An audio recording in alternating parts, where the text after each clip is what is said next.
Today, we're diving into one of the wildest and most daring financial experiments in modern history. Seriously, it's a story that's going to make you look at the cash in your wallet in a whole new way. So let's just start with this question. What if the whole concept of money isn't what we think it is? We're about to unpack a story of desperation, a massive deception, and a truly shocking discovery about what really makes a piece of paper worth anything at all. Okay, so picture this. We're going back to the early 1940s. The world economy is in chaos, and for one small European nation, things were getting really bad. We're talking about a terrifying problem. Their entire financial system was about to just implode. For this country, it wasn't just a recession. The very idea of money started to fail. And when that happens, society itself grinds to a halt. It's hard to even imagine, but here's what it looked like on the ground. First, the factories just stopped. I mean, think about it. If there's no reliable money to pay your workers or buy raw materials, you can't make anything. So the creation of essential goods, everything from food to tools, it just stopped almost overnight. And with nothing being made, well, trade completely collapsed. If you can't trust the money someone's handing you, you're not going to sell them your stuff, right? So shops bolted their doors, markets emptied out. The entire economic engine of the country just seized up. But here's the real kicker, the absolute heart of the problem. People just stopped believing in their money. Faith completely evaporated. And when that belief dies, the money in your pocket becomes nothing more than worthless paper. That social contract we all rely on was completely and utterly broken. So, facing a total meltdown, the government came up with a plan. And it was radical. It was top secret. And let's be totally clear, it was highly illegal. This was a massive gamble that could either save their country or, destroy what little was left. The plan was as simple as it was insane. They were going to print perfect fakes of their own money. Yep, government-sanctioned counterfeits. The idea was to use this brand new money to pay soldiers and buy essential supplies, basically trying to force-start that stalled engine of commerce. And here's the absolute craziest part. It started to work. Within weeks, people were actually accepting these new notes. Did they know they were fake? Did they even care? It didn't matter. They just needed something, anything, to use for trade.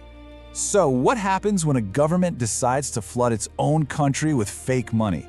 I mean, every textbook would tell you it's a disaster waiting to happen. But the results here, they defied all logic. And this chart just shows you the sheer scale of what they did.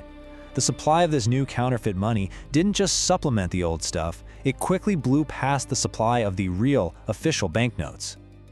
Just try to wrap your head around this. At its height, more than half of all the cash being passed around the country was technically fake. So for every 2 bills changing hands, at least one of them was a state-sponsored forgery.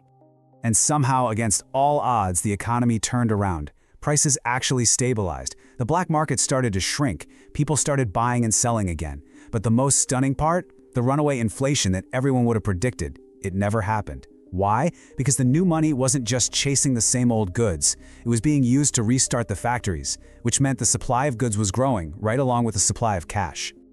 In fact, the results were just incredible. The country's gross domestic product, the measure of everything they produce, it grew by an estimated 20% from its lowest point.